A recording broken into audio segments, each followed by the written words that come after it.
AP మంత్రివర్గ సమావేశానికి వేలైంది. రేపు ఉదయం 11 గంటలకు కేబినెట్ భేటీ కానుంది. సిఆర్డీఏ ప్రతిపాదనలకు మంత్రివర్గం ఆమోదం తెలపనుంది. రాజధాని గ్రామాల్లో అభివృద్ధి పనులు, మౌలిక వసతుల కల్పనకు కేబినెట్ లో చర్చించి ఆమోదం తెలపనుంది. అలాగే జిల్లాల పునర్విభజన, జిల్లా పేర్లు మార్పు, కొత్త జిల్లాల ఏర్పాటుపై కేబినెట్ సమావేశంలో చర్చించే అవకాశం కనిపిస్తుంది. ఇక పూర్తి అప్డేట్స్ మా ప్రతినిధి జయరాజ్ అందిస్తారు. జయరాజ్. సుమిత్ర, రేపు ఉదయం 11 గంటలకి సచివాలయంలో ముఖ్యమంత్రి అధ్యక్షతన కేబినెట్ సమావేశం జరగబోతోంది.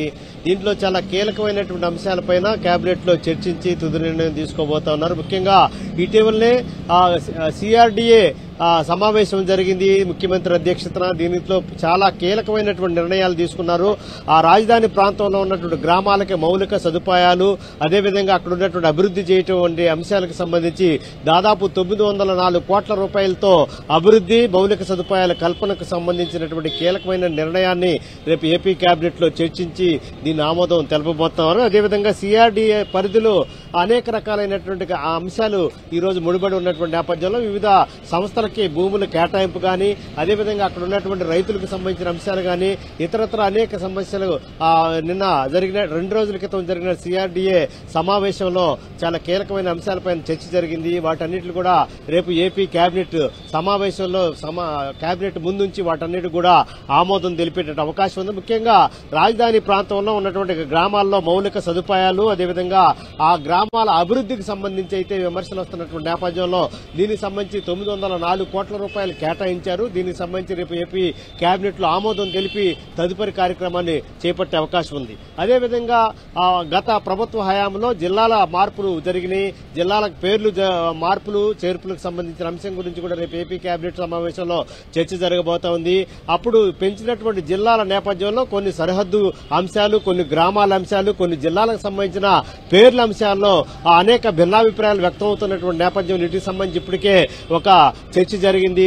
దీనికి సంబంధించి కూడా రేపు ఏపీ కేబినెట్ సమావేశంలో కీలకమైనటువంటి చర్చ జరిగి ఈ జిల్లాల పునర్వ్యవస్థీకరణకు సంబంధించినటువంటి అంశం గురించి కూడా చర్చించి తదుపరి నిర్ణయం తీసుకుంటారు. దీనికి సంబంధించి ఇప్పటికే ఎక్కడెక్కడైతే ఈ అభిప్రాయ భేదాలు ఉన్నాయో, ఎక్కడ అభ్యంతరాలు ఉన్నాయో వాటిని కేబినెట్ సబ్ కమిటీకి తెలియజేయాలని చెప్పేసి ప్రభుత్వం కోరింది. ఈ నెలాఖరు వరకు కూడా సమయం ఉన్నటువంటి నేపథ్యంలో ఎలాంటి ప్రతిపాదనలు వచ్చి ఏ జిల్లాల నుంచి వచ్చే అనే అంశానికి సంబంధించి కూడా రేపు ఏపీ కేబినెట్ సమావేశంలో చర్చించబోతున్నారు. దీనితో పాటు 20 లక్షల ఉద్యోగాల కల్పనే ధ్యేయంగా ముందుకెళ్తున్నటువంటి ఎన్డీఏ ప్రభుత్వం వివిధ సంస్థలకు సంబంధించిన భూములు కేటాయింపు చేస్తా ఉంది. ఆ సంస్థలు గాని వస్తే అమరావతి రాజధాని ప్రాంతంలో గాని అటు వైజాగ్ లానికి వస్తే వాటికి సంబంధించి వాటిలో ఎక్కువ యువతకి ఉద్యోగ అవకాశాల కల్పన జరుగుద్దని చెప్పేసి అంశంకు సంబంధించి కూడా ఇప్పటికే ఎన్ని ఉద్యోగాలు కల్పన జరిగింది, ఏ సంస్థలు రాబోతున్నాయి, ఏ సంస్థలకు భూ కేటాయింపులు చేయాలనేటటువంటి అంశానికి సంబంధించి కూడా రేపు ఏపీ కేబినెట్ సమావేశంలో చర్చించి ఆయా సంస్థలకి భూములు కేటాయింపు చేసే అవకాశం ఉంది. దీనితో పాటు ఈ నెల 15వ తేదీన ప్రారంభమైన స్త్రీ శక్తి కార్యక్రమం, మహిళలకు ఉచిత బస్సు కార్యక్రమానికి సంబంధించి కూడా ప్రధానమైన చర్చ జరగబోతా ఉంది.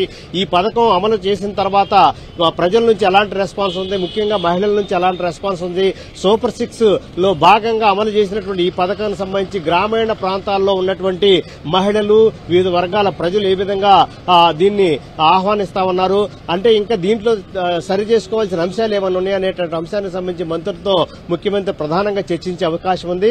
వీటితో పాటు సమకాలీన రాజకీయ అంశాల గురించి కూడా రేపు కేబినెట్ సమావేశం అయిన తర్వాత చర్చించే అవకాశం ఉంది. ముఖ్యంగా పేరోలకు సంబంధించిన అంశం వివాదం అవుతున్నటువంటి నేపథ్యంలో దీనికి సంబంధించి ఇప్పటికే హోమ్ మినిస్టర్ స్పందించారు. దీనికి సంబంధించి విచారణకు ఆదేశించారు. నివేదిక కూడా ఇవ్వాలని చెప్పేసి ఆదేశించిన నేపథ్యంలో అసలు ఇలాంటి అంశాలు ఎందుకు వస్తున్నాయి, ఎక్కడ జరుగుతోంది లోపం అనేటువంటి అంశం గురించి కూడా రేపు మంత్రులతో ముఖ్యమంత్రి ప్రత్యేకంగా చర్చించే అవకాశం ఉంది. వీటితో పాటు జరుగుతున్నటువంటి అమరావతి రాజధాని ప్రాంతం అంతా మునిగిపోయింది, ఆ ప్రాంతంలో ఏ రకమైన అభివృద్ధి లేదు అనేటటువంటి అంశాన్ని ప్రతిపక్షాలు చాలా ఎక్కువగా ప్రచారం చేస్తున్న నేపథ్యంలో మంత్రులు వాటిని ఖండించే విషయంలో గాని, అక్కడ జరుగుతున్నటువంటి అంశాల గురించి గాని మంత్రులు మీడియా ముందుకొచ్చి చెప్పకపోవడం, ఎక్కువ స్థాయిలో దాన్ని ఖండించడం, జరుగుతున్న అభివృద్ధిని చెప్పకపోవడం గురించి కూడా ముఖ్యమంత్రి రేపు మంత్రివర్గ సమావేశం అనంతరం వారితో మాట్లాడే అవకాశం ఉంది. Sumitra, thank you Jayaraj for the updates.